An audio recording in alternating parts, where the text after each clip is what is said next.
Hey guys, what is going on? We're going to do some lunchtime game design. It's a little later than I wanted, but I'm still happy to be here with y'all. We're going to work on Spell Point Sorcerers today for the color mana system. Let's see, give me a second here. I want to check my signal, make sure that we're coming through A-OK, and then we'll get to work. So let's see, going to my channel, checking to see if the live feed is coming through. And mic check, mic check. Oh, wait. Mic check, 1, 2, 3. Maybe that's a better volume here. Yeah, there it is. Okay, great. No, we're doing good. I had my microphone off in West Bumpkin, so I had to bring that guy over here. So give me a hot second here. I'm just doing some channel updates here with the social media posts. And I'm almost done with that process, so we'll get started. So for you, those who don't know, while you're distracted here, my name is Phil Kearney. I create role-playing games, I illustrate them, and I publish them online. We go through ideation through completion and publication. We create ideas for game mechanics. We develop those mechanics to a working model. I then go back to my Discord channel, which is linked down below, playtest that stuff with a team. And if it works out, then we come back, we finish writing up the document so it sounds good, hand it off to an editor so it actually does sound good. And then when I get it back, we do the page layouts and then the artwork. We do all that stuff, like I said, from ideation to publication. We go through that process here on screen. I don't think a lot of people know all of the work that goes into building PDFs.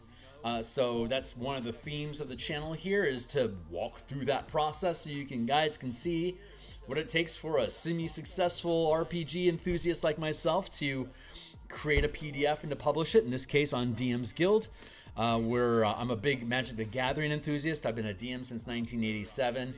I've been a MTG enthusiast, I think, since 94. I've been a freelance illustrator since 99, inspired by both D&D and MTG. And then I started producing content on DMsGuild in 2018 when the Ravnica Guildmaster's Guide to Ravnica was published. They incorporated, or they imported Magic the Gathering worlds into the D&D game engine, but they didn't do anything with color mana. They left it with Vancian spell slot magic in the 8 schools, just with a thin patina of Magic the Gathering skin wrapped around a normal D&D campaign. And one of the really cool things about 3rd edition that I absolutely loved was that when they would come up with a new campaign or game system or class mechanics, they'd make an entire book around how those mechanics changed everything. Class features, spells, powers, magic items, races, prestige classes, feats, adventures, everything that you would need to make that idea become core to your campaign, utilizing the mechanics that they developed. It was a complete book. And 5th edition, I think WotC realized how ridiculously expensive that is.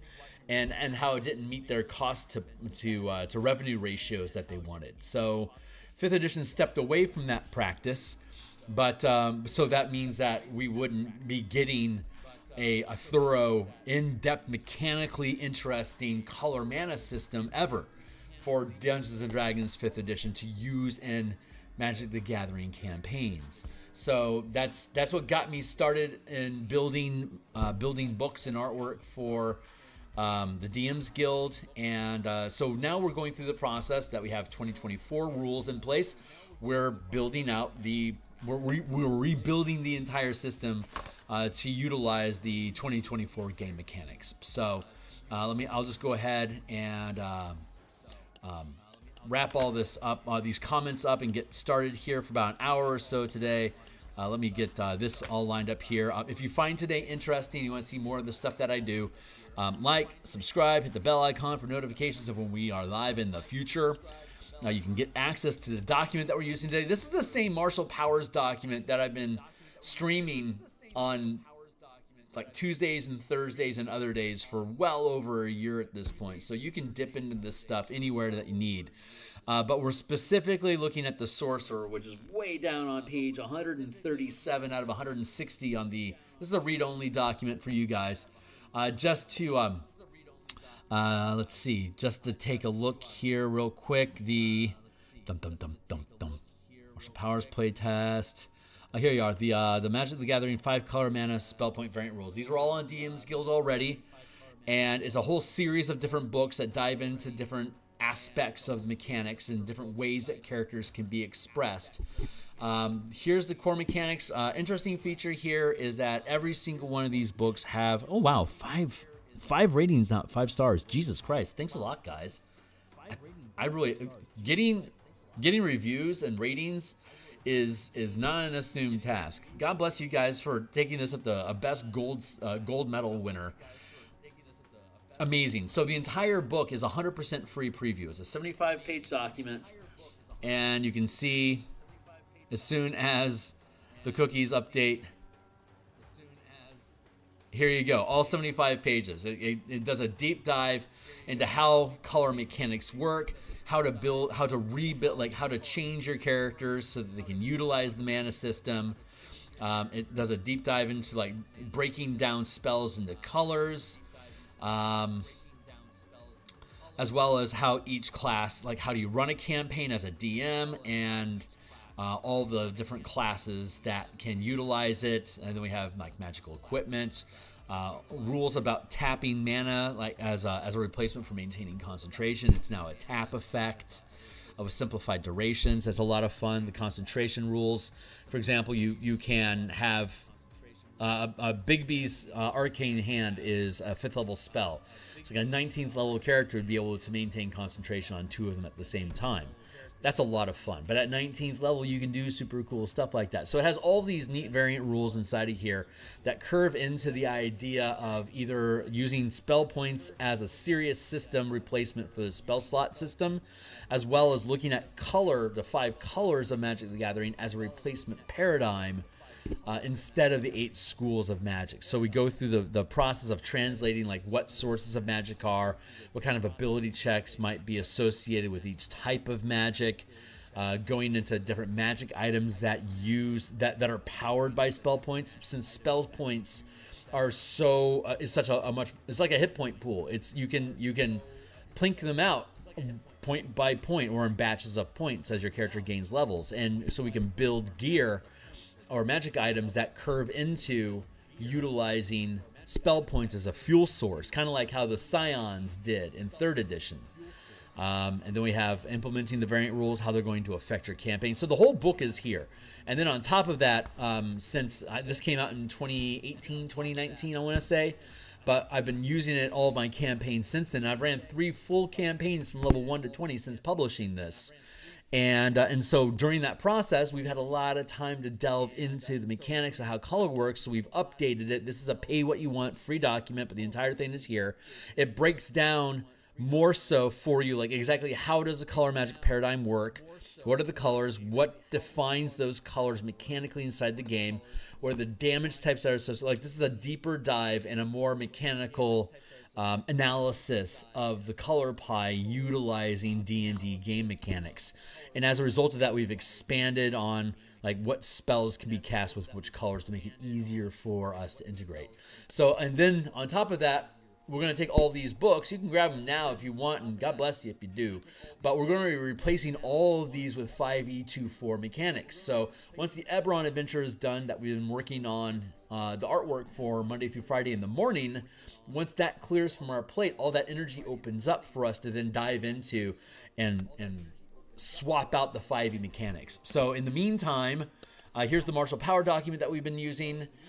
Here's the basic mechanics of how the sorcerer works. And for those that aren't familiar with the document already, what we do is you have spell points from the jump, and you get meta magic right at 2nd level. So instead of separating between the spells that you can prepare and the meta magics that you can have, it all gets pooled into the same prepared spell category. So you can, at 2nd level, you could pick up 5 meta magics and not spend all of your mana on the meta magic and just use cantrips. You start with 4 cantrips. You have a wide variety of cantrips to use, and we have 23 different meta magics that cost different point values.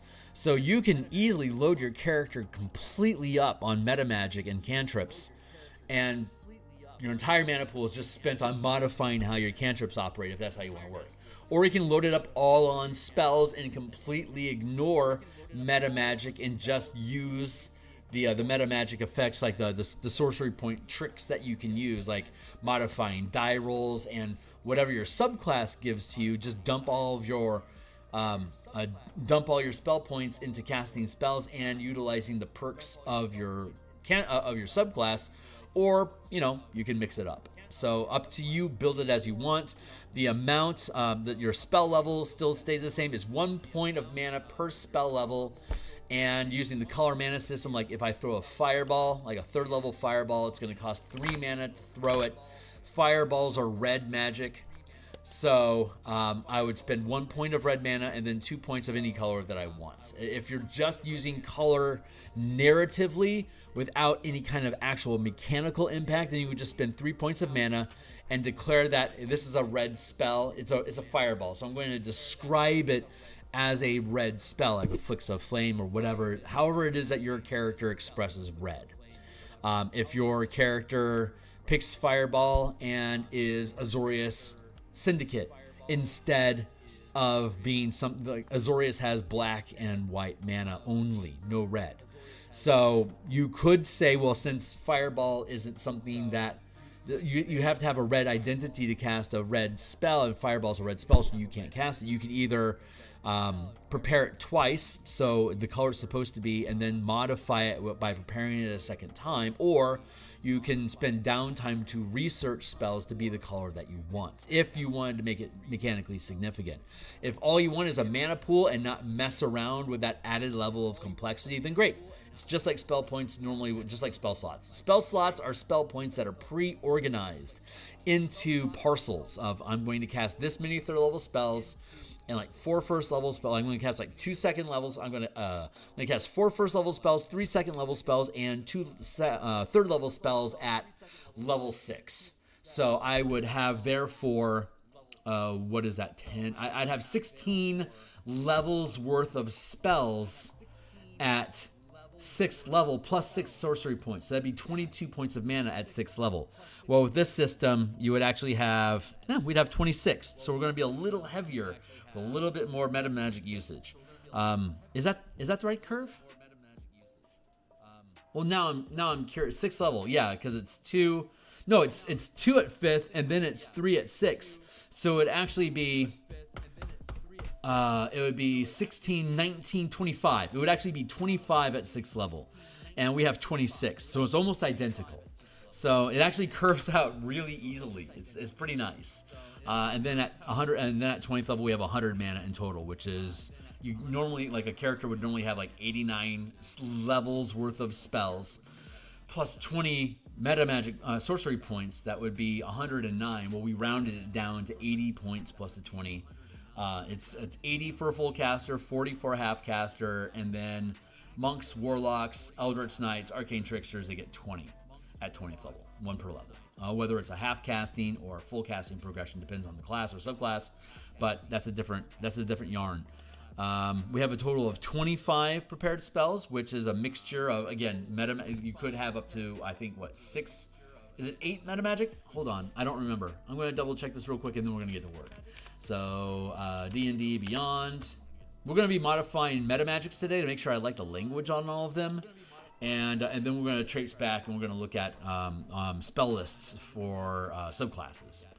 So give me a second here. Let's go find the Sorcerer. Let's find out what your actual breakdown is.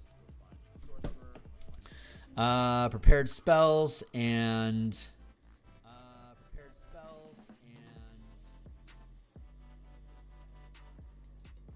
we get a total of 22 prepared spells, and how much meta magic do we get?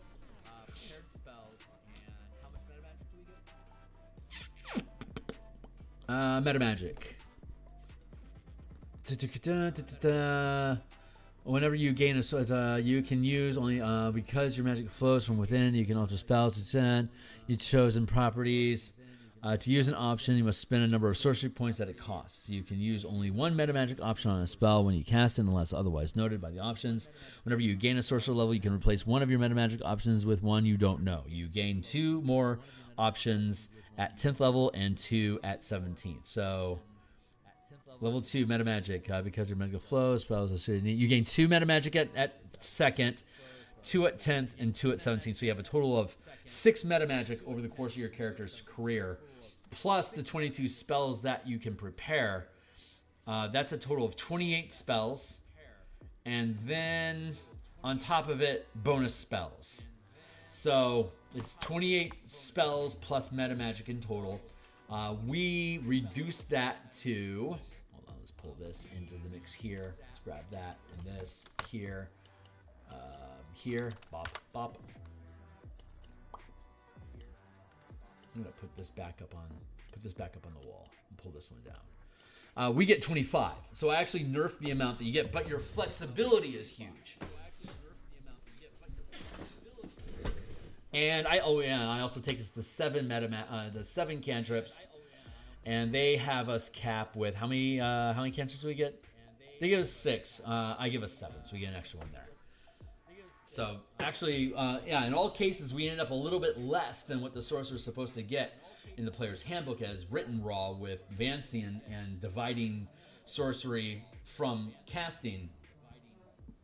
But it's that flexibility that we want to reduce it just a touch. So, having said all that, let's get back to work. We have over here a maximum sorcery, and this is how many spell points you can spend on meta magic at a time. So you can see here at 2nd level, you have a maximum sorcery of 1, which means you can only choose meta magic that costs 1 mana. And then at 5th, it becomes 2, and then 9, it becomes 3. Do you see the pattern? 13th, it becomes 4. 17th, it becomes 5. So you have this built-in, and then I think we were talking about taking off the lid altogether. You know what? We were originally talking about capping at 10, but I think what we did with Arcane Apotheosis is your innate sorcery is now permanent. You no longer need to activate it or maintain concentration. List of meta magic. For example, Sorcery Incarnate.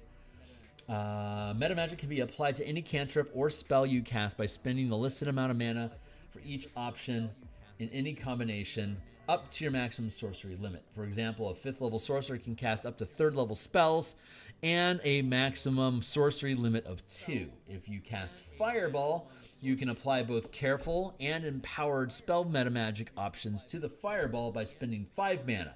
3 for Fireball, 1 for careful, and 1 for empowered. There you go. We currently have a cap of 5 mana at 20th level. We were looking at, we've been playing with the idea of taking the lid off completely and having it be limitless. We were considering looking at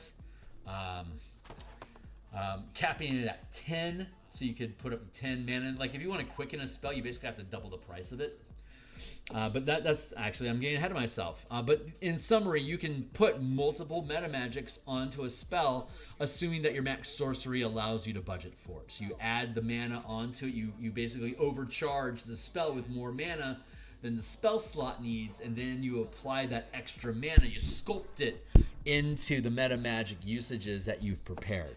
So a 9th level character could cast a cantrip and then modify it with 3 mana up to 3 levels worth of meta magic effects, whatever those are, and you can prepare them. So, and you can, whenever you finish a long rest, you can swap one prepared spell or meta magic that you know. So every day when you take a rest, you finish your rest, you can swap out 1 prepared option, and when you gain a level, you can swap them all. So a lot more flexibility. So we're going to go through the meta magic list and continue to scrutinize what we've constructed so far.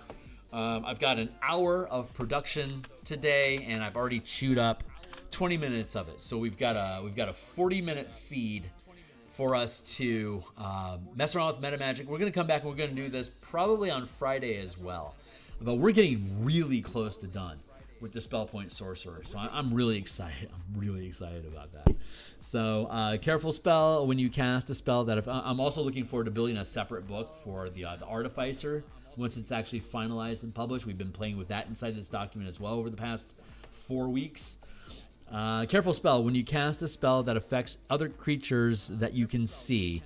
You can spend 1 mana to choose a number of them up to your charisma modifier, minimum of 1 creature. A chosen creature automatically succeeds on its saving throw against the spell and it takes no damage if it would normally take half damage on a successful save. So that's 1 mana, and it affects the number of targets equals your charisma modifier. I'm okay with that. Convincing spell. Hey, what's up? Hey, Steve, how you doing, my guy? Since we finished the Artificers, we get to play with Spell Point Sorcerers again. So I feel, God, I was talking about this today during the art stream. I finished the layouts for the Eberron adventure that we've been publishing. So in the evenings now, I get to do artwork instead of page layouts. And like page layouts involves a lot of sculpting words, pushing them into place to make sure that they fit in the space that you need, along with like the map or the illustration. Sometimes I have to like rewrite a block of text to make sure it'll actually fit inside the space that I want. So literally for months, the only artwork that I've been doing has been the art that you see me stream in the mornings, and I am just starved for doing artwork at night. So I mean, I know I could have taken a break, but getting the page layouts done was a priority. So now that I can do artwork in the evening, this makes the time that I spend on Mondays and Thursday nights and Tuesday and Friday lunches precious to me, because these will be the only times I'm really working on game design right now. So it's my world kind of flipped there, and it does that. It flips back and forth depending on where I am at inside of a project. So anyway, so these are meta magic that you can gain at 2nd level. They only cost 1 mana to utilize, and again, you can have as many of these instead of spells. If you can prepare as many of these as you want instead of spells up to your maximum spell limit, and it all utilizes the same mana pool. So it's a very simplified effect and allows for a ton of flexibility and customization. It really makes the sorcerer stand out in comparison to even now, like even if a wizard were to like take a feat to pick up meta magic, that wizard can only use that 1 meta magic at a time. Even if you had multiple meta magic feats that wizard picked up, you can still, because of the limits of the feat, can only use 1 at a time. While our sorcerer has half casting progression on how much mana it can spend at a time in combining meta magic together. So you can have as much meta magic as you want, and you can combine them any way that you please, assuming that you can. It's still within your half casting progression for ramping spells with meta magic. So super flexible. I'm looking forward to 6th level, people actually starting to use sorcerers in the playtest that we're running for the Mega Dungeon. I think that is going to be super fun. I'm really looking forward to people mixing sorcerer with the martial power system. It's like a Sorkadin that can utilize both a shitload of meta magics and at the same time also utilize a whole bunch of martial powers. I'm looking forward to the potential combination of meta the idea is meta subclasses, where like if the sorcerer takes this subclass and then starts gaining ranks of power through a martial character, you could like modify your powers with the meta magic that you choose, for instance. I think there's a lot of really neat possibilities to that, but that might actually reach out of the scope of what D&D 5e is, and I might start introducing that content independently as like alternate spell, alternate class progression combinations, like Sorkadin the class, as opposed to a sorcerer paladin. I could build a 20 level scaffold that combines them both, so you're wielding power and gaining meta magic to modify those powers as you go.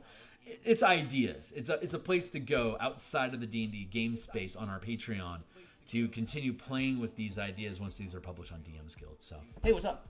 I like your color mana concept. Thank you. I'm glad you do. I'm really looking forward to updating the color mana system for 5e24. 2024. Everything that Wizards is doing with class design and expanding on how resources can be used and modifying your characters, all that stuff complements the color mana system more than what the 5e 2014 system did. So when I started seeing these books coming out, I am more and more excited about the future of using Magic the Gathering inside of the D&D game engine, utilizing the system. Because everything about what's happening in 5e24 is better for the color mana system, for expressing your characters, for building new options. I'm legitimately excited. So anyway, let's get back to work. I geek out on this stuff, but I've been waiting for a while to start chewing on this stuff some more, and now I have the chance. So, convincing spell. When you cast a charm or illusion spell, the initial save against the spell and subsequent checks to disbelieve if it's an illusion are rolled at disadvantage. That costs you 1 mana.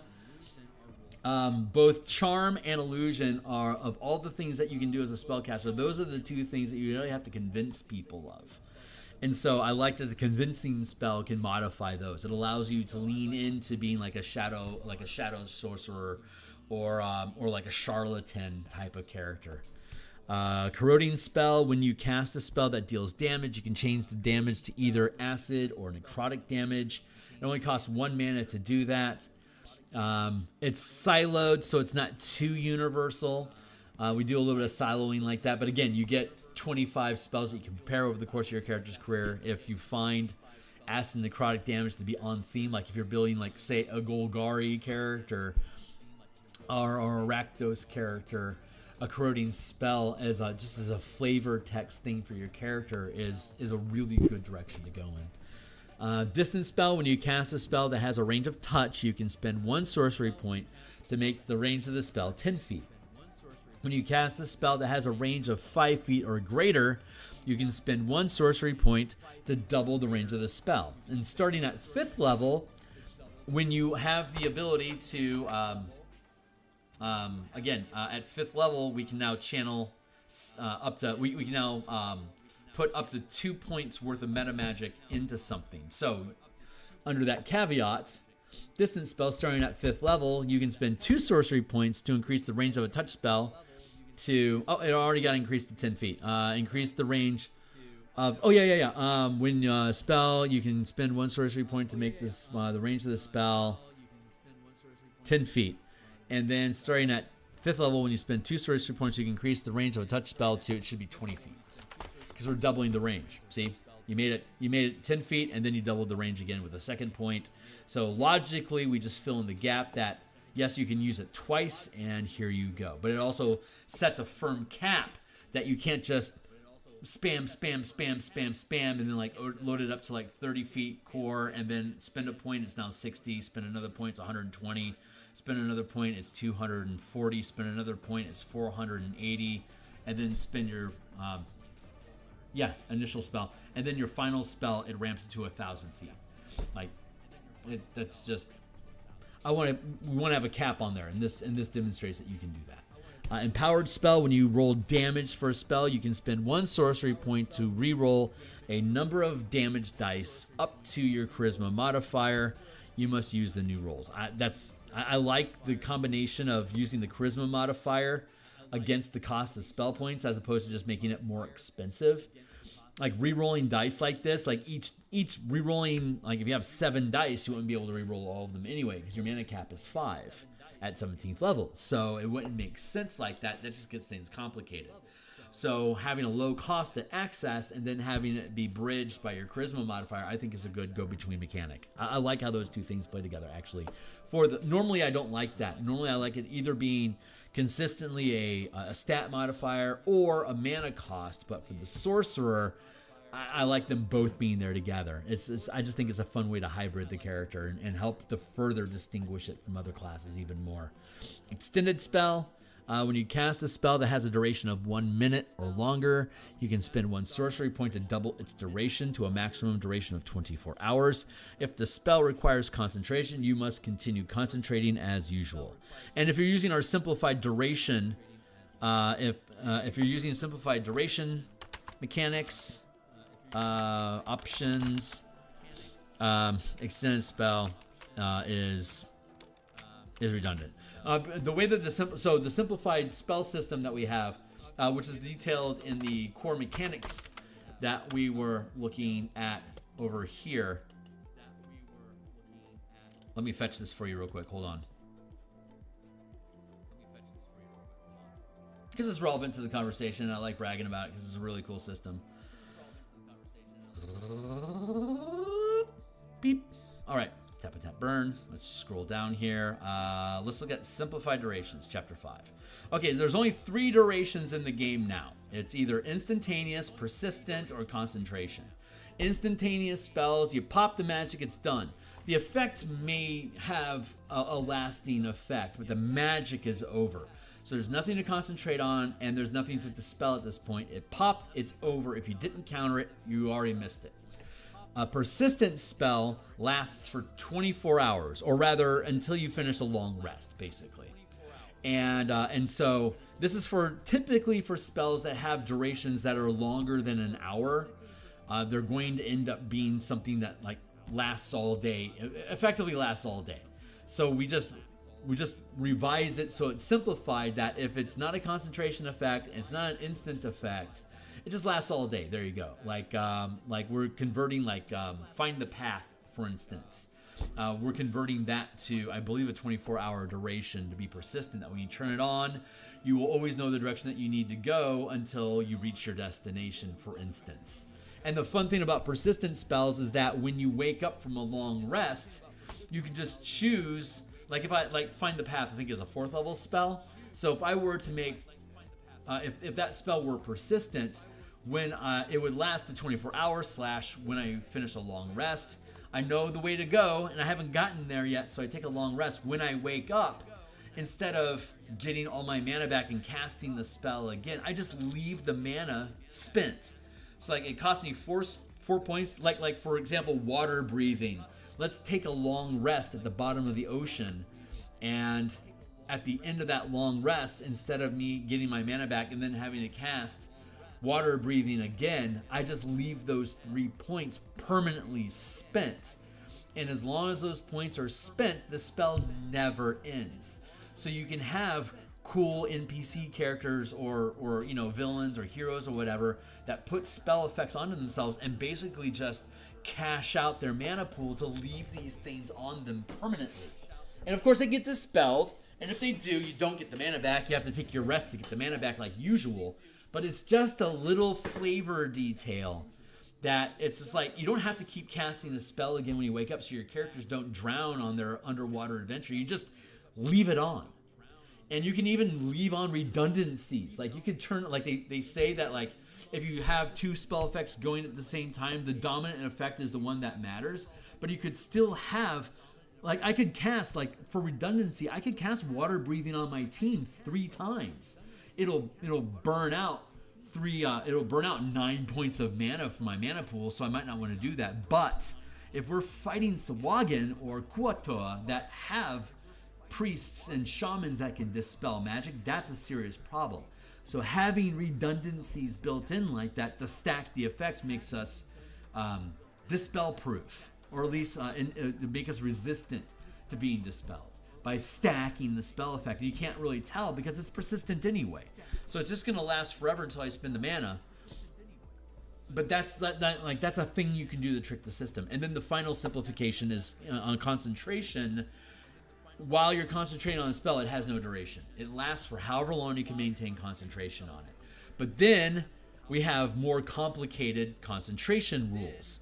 So the way that you modify concentration is with the variant concentration rules, which is you can maintain concentration on a number of spell levels equal to your max spell.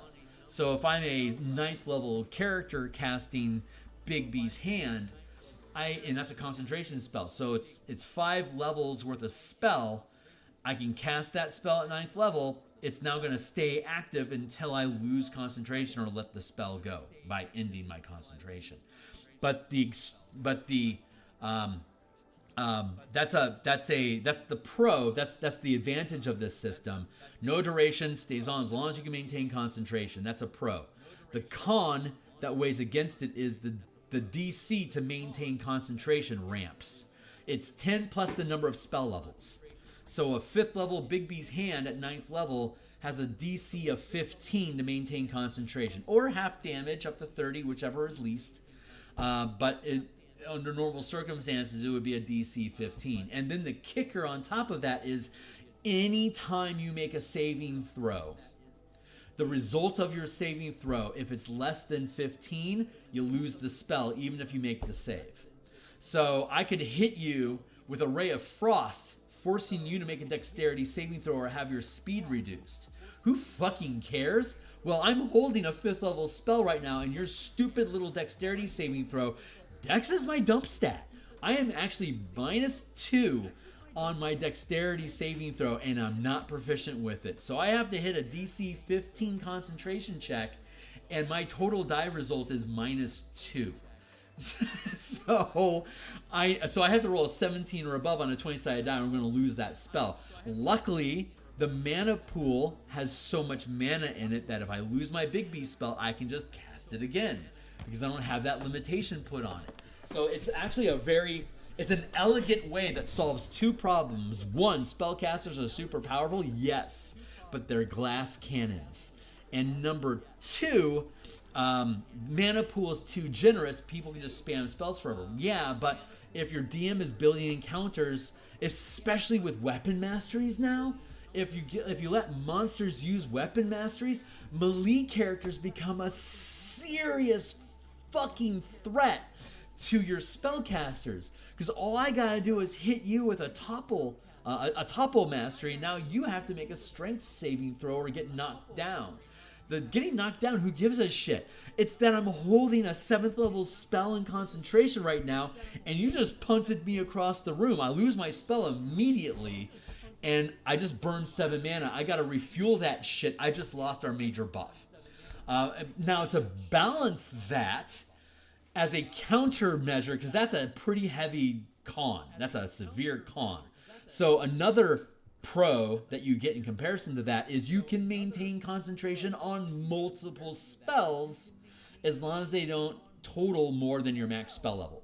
So if I have a 19th level character that has a max spell level of 10, I can have 10 first level spells that I'm maintaining concentration on, or like say a 9th level spell and a 1st level spell, or in this illustration, 2 5th level spells. I am now wielding 2 Big B fists at the same time.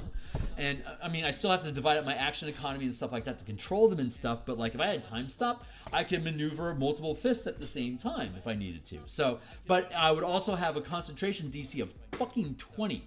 So you hit me with a topple mastery, and my strength saving throw is going to be a DC 20 on a strength save, and there's a high likelihood that my sorcerer is just going to get tanked by that.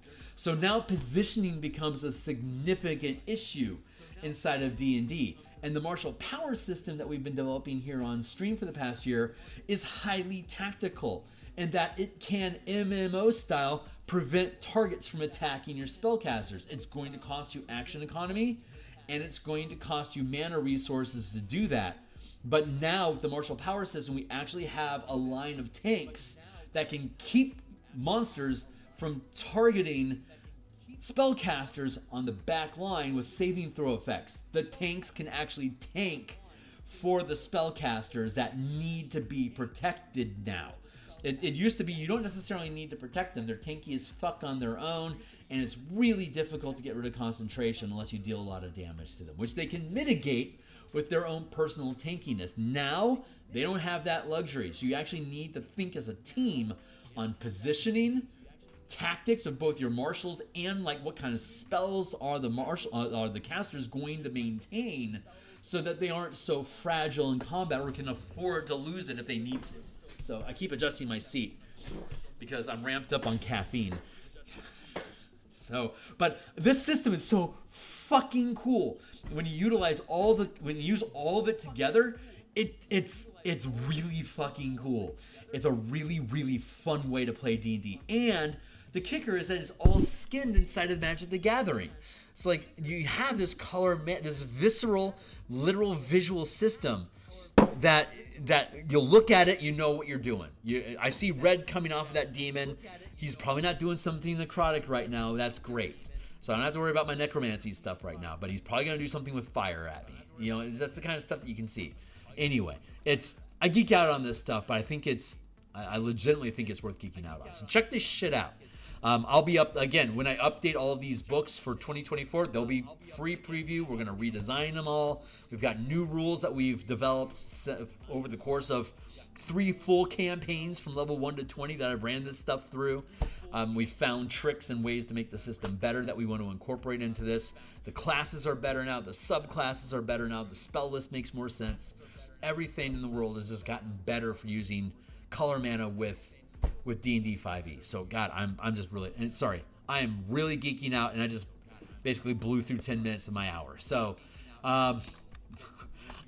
allow me to digress, and let's get back. So, but now you understand why extended spells are redundant if you're using the simplified duration options, right? You know why that doesn't matter. You don't need to double the effect because you're already all day forever, or until your concentration breaks, or it's instant. Those are the only 3 options that you have. So there's no reason to extend anything. It's a redundant. For spell. So when you cast a spell that deals damage, you can change the damage type to force. Up here we saw corroding spell could be acid or necrotic, while force is just force. So that's why we're dividing things up, because force is worth more mechanically in the game than necrotic or acid are separately. But together, it's about worth. That's fair. Impeding spell. When you cast a spell that deals damage, choose a number of creatures up to your charisma modifier that are damaged. These creatures reduce their movement by half until the start of their next turn. It's basically a cantrip effect. Yeah, it's pretty nice. Lifelink. I'm a big enthusiast. Like, again, 5e24 is really leaning into temporary hit points as a thing. So lifelink, when you cast a spell that deals damage, roll a number of d6s equal to the mana spent using this meta magic option. You gain temporary hit points equal to the total amount rolled. So it only takes 1 point of mana for me to trigger lifelink, but at 9th level I could put 3 mana into it to get 3d6 extra mana. We might actually update that. Roll a number of d6 meta magic. You gain temporary hit points equal to the total amount rolled, like plus your charisma modifier. I think that might actually be a better way of doing it. That feels more balanced. You gain temporary hit points equal to your charisma modifier plus the total amount rolled.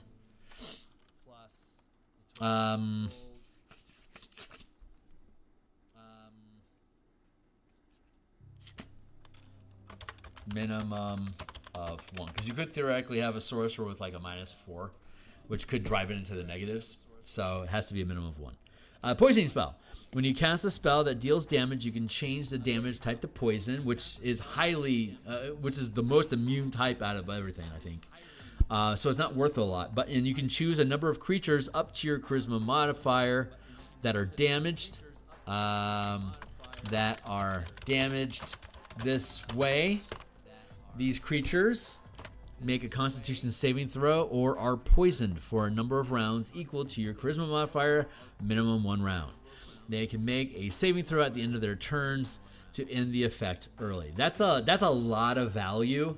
That's actually a lot of value for 1 point. I'm going to actually kick that up to 2nd level.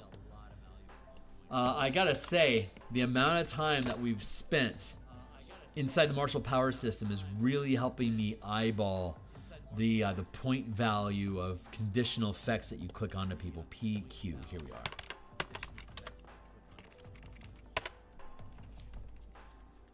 You can change the damage type to poison, and you can choose a number of creatures with your charisma modifier, minimum of 1, that are damaged this way. The creatures make a Constitution saving throw or are poisoned.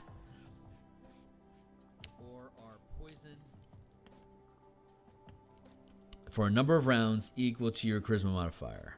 They can make a saving throw. Make a charisma saving throw or are poisoned, period.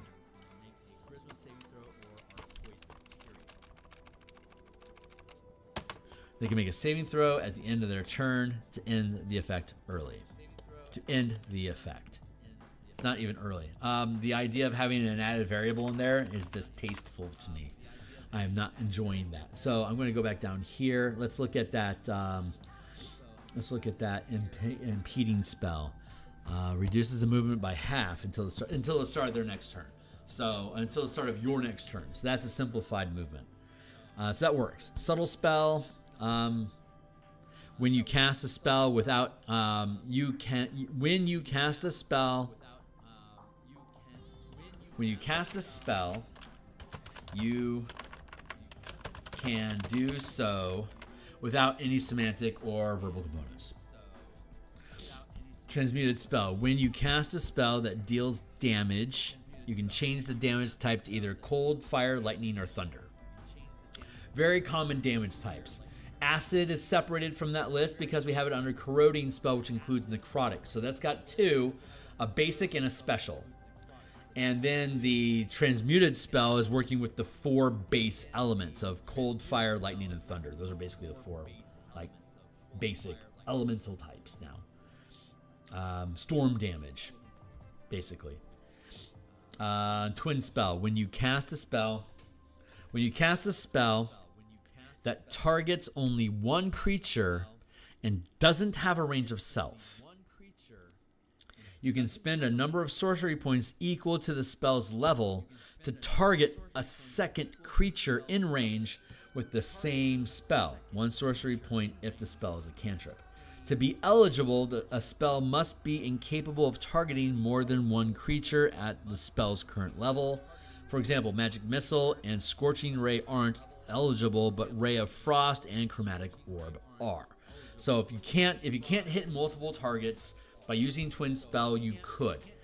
And you can target 2 creatures out in range. Is going to basically allow you to double the cost of the spell. So at first level, I can make this available at first level because it only affects cantrips or first level spells. I could use a Twin Spell for Charm Person and ding 2 people that are within 30 feet or whatever the range is at the same time. But I'm effectively casting the spell twice as an action, and this is my ramping cost. Yeah. Let's go. Meta Magic. Below Meta Magic options cost 2 mana each. Which can be chosen at level 5.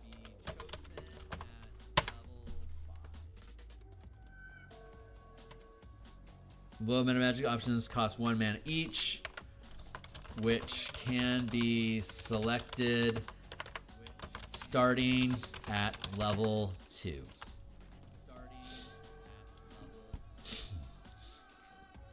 Which can be selected starting at level 5. Blinding spell. Blinding spell gives you advantage and them disadvantage to attacks. So, when you cast a spell that deals damage, choose a number of creatures affected up to your charisma modifier. Chosen creatures make a wisdom saving throw or are blinded. They can make a saving throw at the end of each of their turns to end this effect. And I'm not going to give it a time limit. I'm just going to let it go because that's what we're doing with martial powers.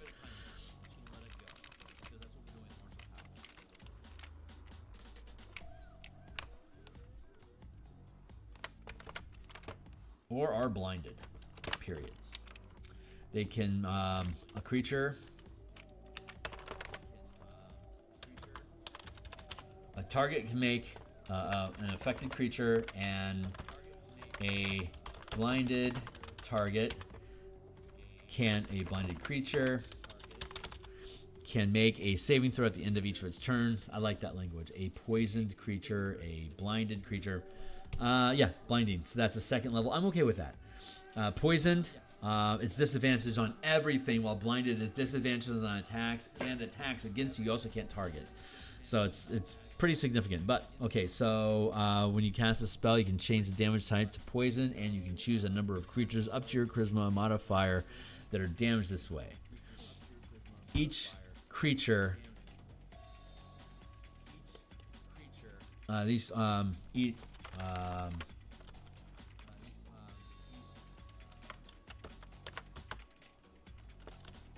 chosen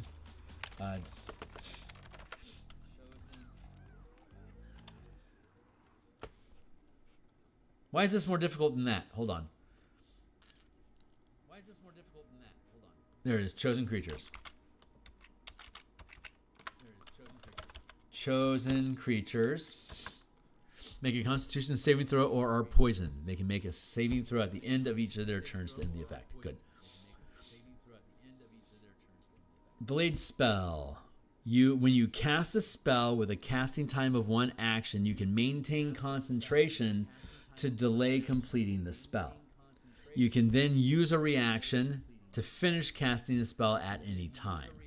The spell is lost with no effect if you lose concentration before casting it.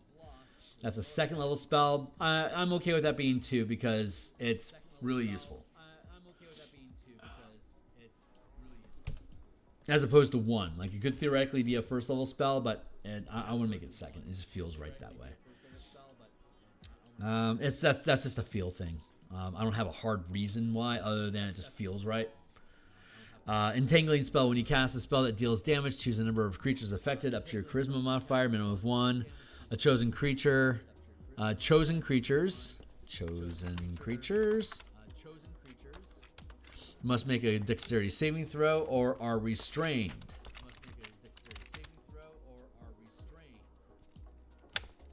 Period. They can make a saving throw at the end of each of their turns to end this effect. Period.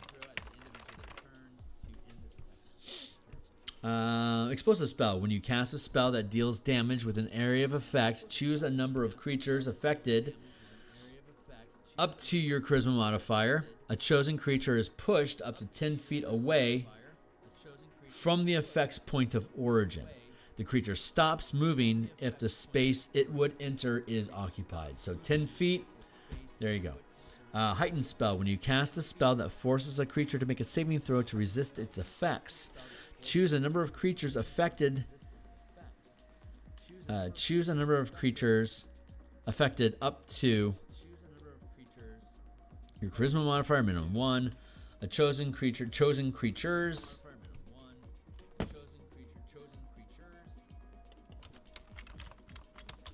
Have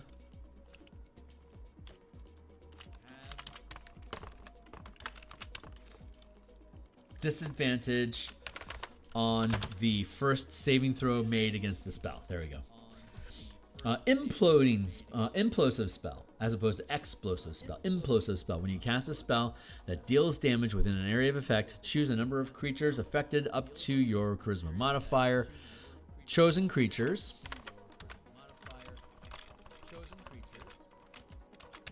are pulled up to 10 feet towards the effect's point of origin. The creature stops moving if the space it would enter is occupied.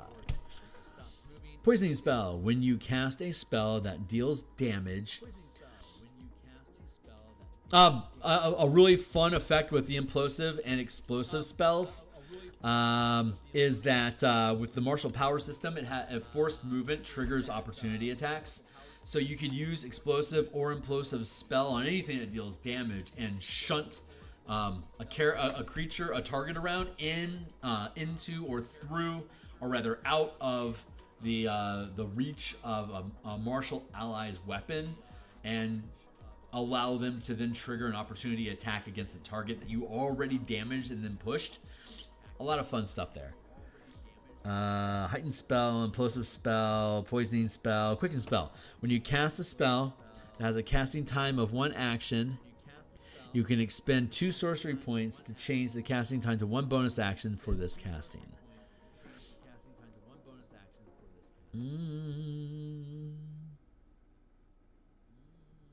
1, 2, 3, 4, 5, 6, 7, 8. 1, 2, 3, 4, 5, 6, 7, 8, 9, 10, 11, 12, 13. 13 first. 1, 2, 3, 4, 5, 6, 7, 8.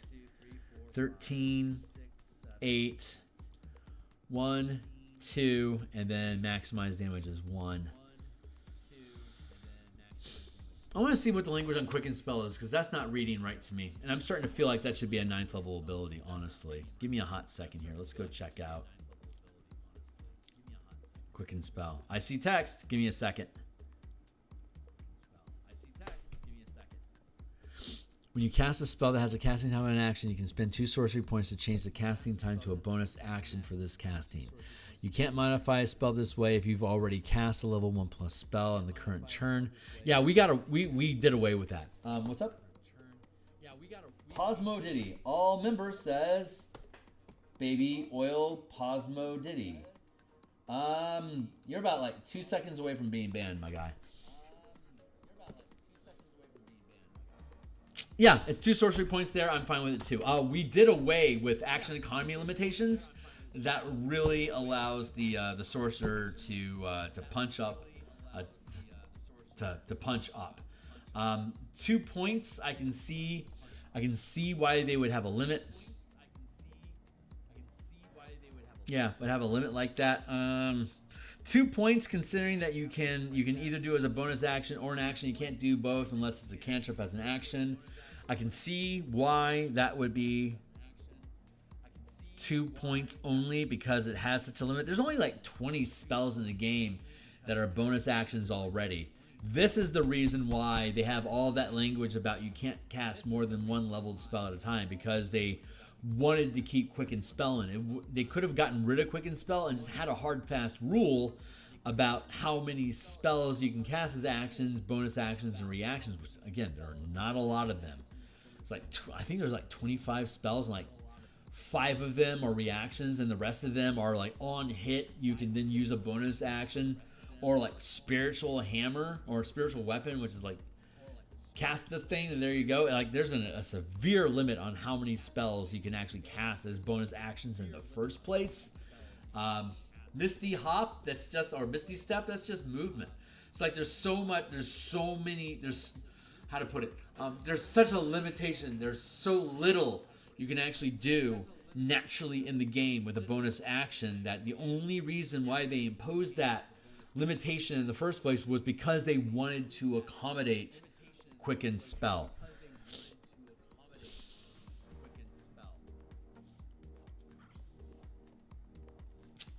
No, I'm not. I don't like it. I'm gonna change it. I do not like that end state.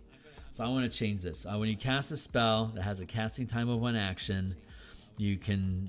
I'm going to do the same thing with it as we did.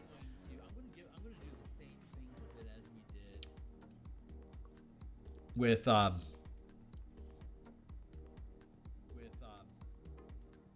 Twin Spell. When you cast a spell that targets only 1 creature and doesn't have a range of self, you can spend a number of sorcery points equal to the spell's level to target a second creature in range with the same spell, 1 sorcery point if the spell is a cantrip. To be eligible, a spell must be incapable of targeting more than 1 creature at a time. We're going to use these same rules from Twin Spell. We're going to do that with Quicken Spell.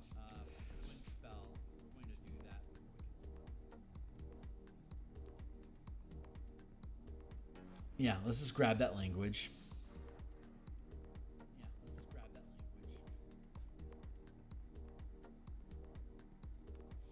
Thinking things through.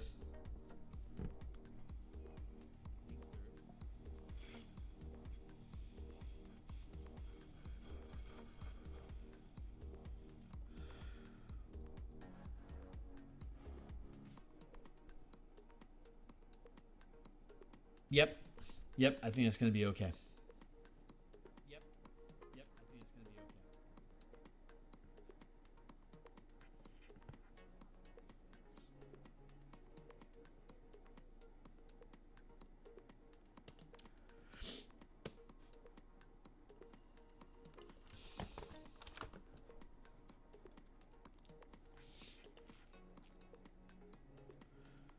Let's grab Quicken Spell.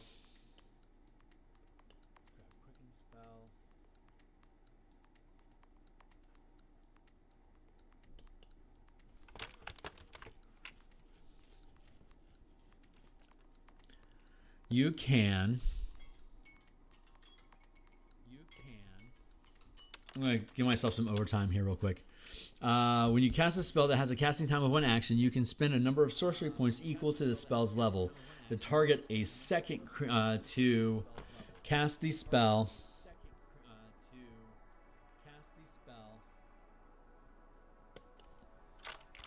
cast the spell as a bonus action.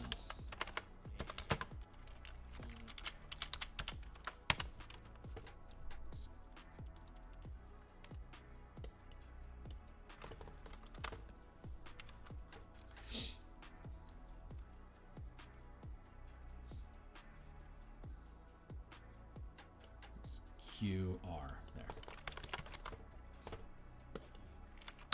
When you cast a spell that has a casting time of 1 action, you can spend a number of sorcery points equal to the level of the spell. Cantrips cost 1 mana. To cast the spell as a bonus action. So you wouldn't ever be able to do more than a 5th level spell. And it's going to cap at, so that's at 17th level. So this puts us, so at 5th level, so the way that it works, the way that DMG works, or the way that PHB works is that any spell that you know that costs an action to cast, you can cast for 2 mana that way, and there you go. Bonus action, but it's only a spell you can cast. With this system, it has quicken spell. You can only cast a spell up to your meta magic limit. So at 2nd level, you can only quicken 1st level spells. At 17th level, you can only quicken 5th level spells.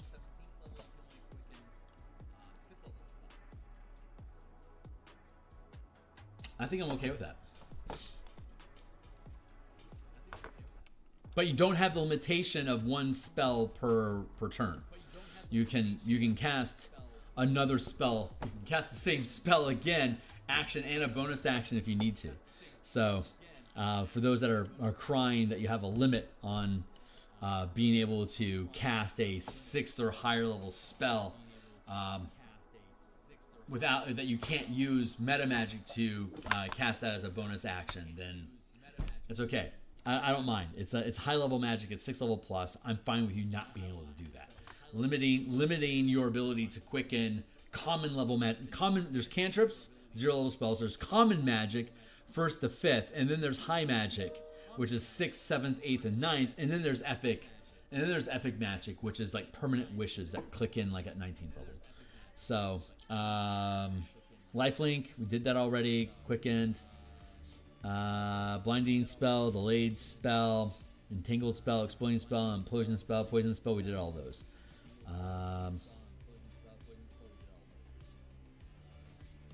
One here. Give me a little more space. 2, 3. The below meta magic option costs 3 mana each, which you can begin selecting at level 9. Terrifying spell. When you cast a spell that deals damage, choose a number of creatures up to your charisma modifier. Chosen creatures become frightened of you for a period.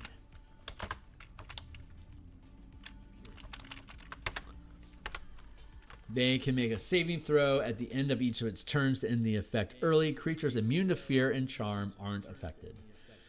Expanded spell. When you cast a spell with an area of effect, double the distance from the origin of the area. Double the area of effect. Double the area's distance from the origin of the area. So like a lightning bolt is like 50 feet long and 5 feet wide.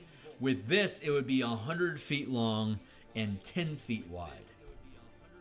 When you cast a spell with an area of effect, double the area's distance from the origin of the area. And then, so that's 1, 2. There's only 2 third level spells right now. And then 4th is when you cast a spell that deals damage, instead of rolling dice to determine the total, the spell deals maximum damage. Maximum damage. I feel like I need another 3rd level meta magic effect, and I'm wondering if poisoning spell would be a good 3rd level meta magic. And blinding spell, you're affecting so many targets. Like blindness, deafness is I think blindness is a 2nd level spell, right? Let's see if that's true. Let's see what level spell is blindness deafness, because if it's second level, we need to bounce it. Blindness. Thank you.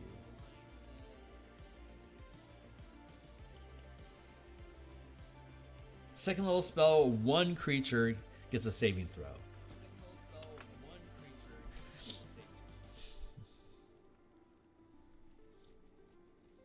Yeah, we should push that to third. I'm okay with that. Of course I'm okay with that. I'm the designer. And poisoning spell should probably also be third.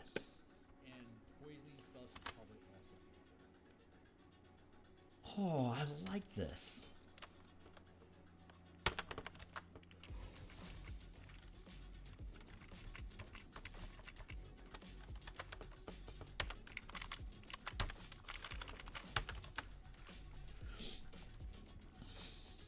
How are we looking now?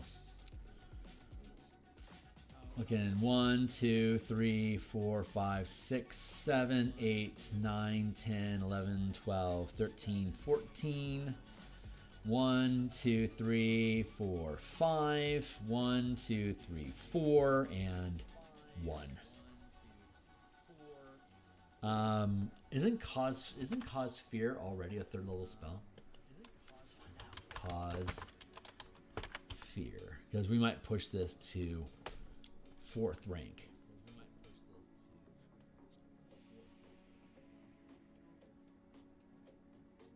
Or is it just fear?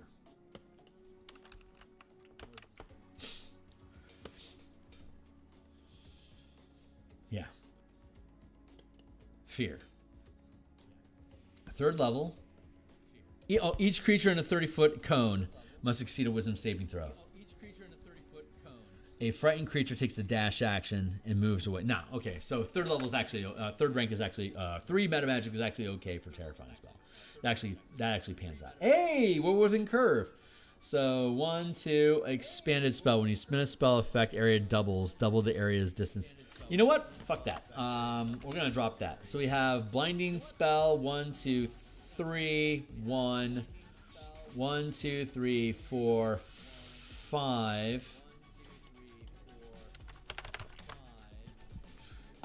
When you cast a spell with an area of effect, double the area's distance from the origin of the area. No, you know what? Actually, no. That should be 3rd, because like that's potentially like 3 times the amount of targets in a fireball. So that should be 3, because it's effectively doubling the area, doubling the cost of 3rd level spells. I'm okay with that. 1, 2, 3, 4. 1. 4, double checking here quick. 1, 2, 3, 4, 5. 1, 2, 3, 4, 5. 6, 7, 8, 9, 10, 11, 12, 13, 14.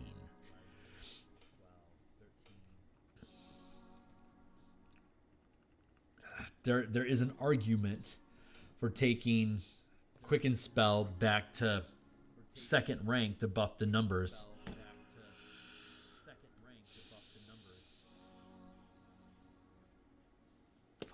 All right.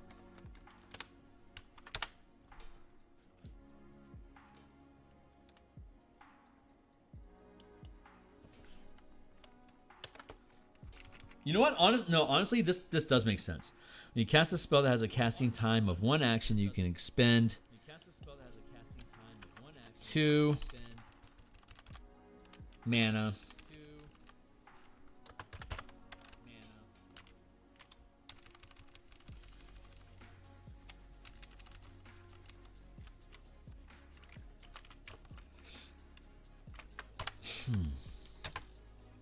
You cast the spell as a bonus action. That takes that to 6.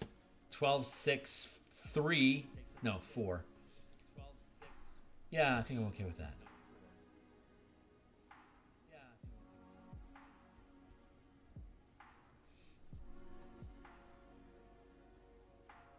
I could get rid of expanded spell. Do they have expanded spell?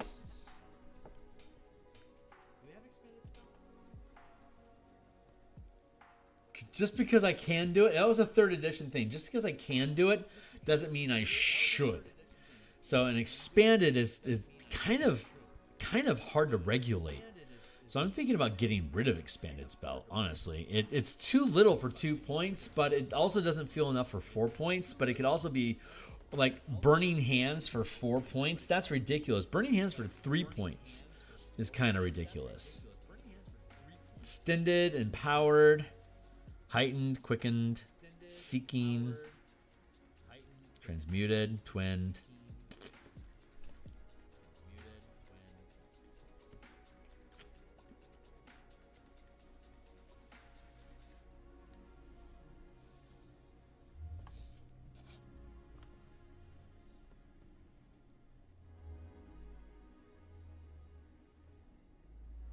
Uh-oh.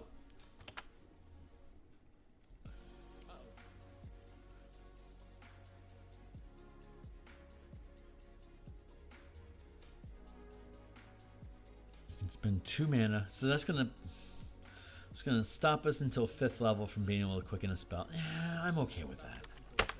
I'm okay with that.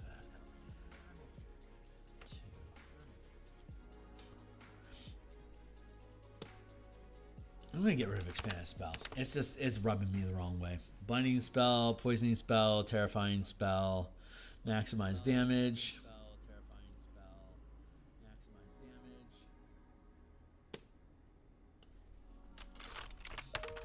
Maximize. Maximize spell. 1, 2, 3. 1, 2, 3, 4, 5, 6.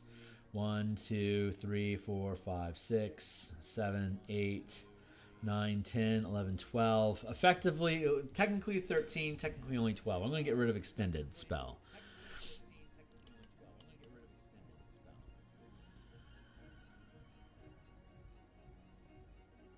Because we're using, I want to get rid of it because we assume with this document that you're going to use the simplified durations, but the simplified durations is an optional rule, so we should make extended spell optional as well. So yeah, let's leave it in here as the 13th Phantom Meta Magic for 1st level, and disclaim that we can remove it.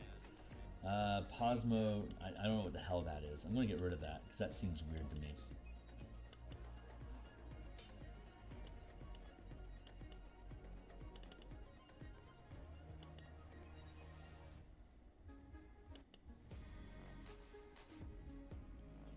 Yeah, that seems weird. I'm gonna have to get rid of that.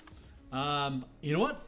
That's pretty much it for now, guys. Give me a second here to do my system updates real fast. Here and here and here.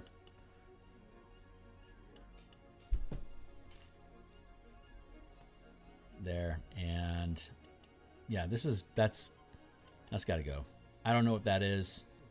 All member, there's something weird about this, so let's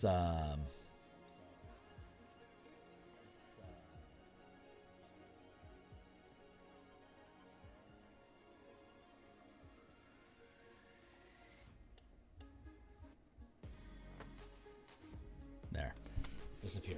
All right, that's it for now, guys. We're gonna bounce out of here. When we come back on Friday, we're gonna continue with the Spell Point Sorcerer. We're going to work on the subclasses. So, Meta Magics, I'm feeling really confident about the Meta Magics at this point. I'm really happy with them. I think we have a good curve. 1, that's 4, 6, that's 10. It's 22 effectively out of, well, technically 23, but effectively 22 Meta Magics. And we have a cap of 25 powers, 25 spells between Meta Magic and spells. Pick as many as you want of each, and then you get 7 cantrips. So, fuck, I love this stuff, man. I love the color mana system. So I will catch you guys. Yeah, come back, catch up with me on Friday for more of this cool stuff. Mondays and Thursday nights we work on the bashing campaign system, which we'll be working on Thursday night. Monday through Friday in the morning, we do artwork for the Eberron adventure that we're going to be publishing on DMsGuild. I will be back tomorrow morning to do that. If any of this stuff catches your attention, consider like, subscribe, bell icon, picking up some of my books, join my Discord server, contribute on Patreon, however you want to support. God bless. I appreciate it. I'll see you guys on the other side. Laters.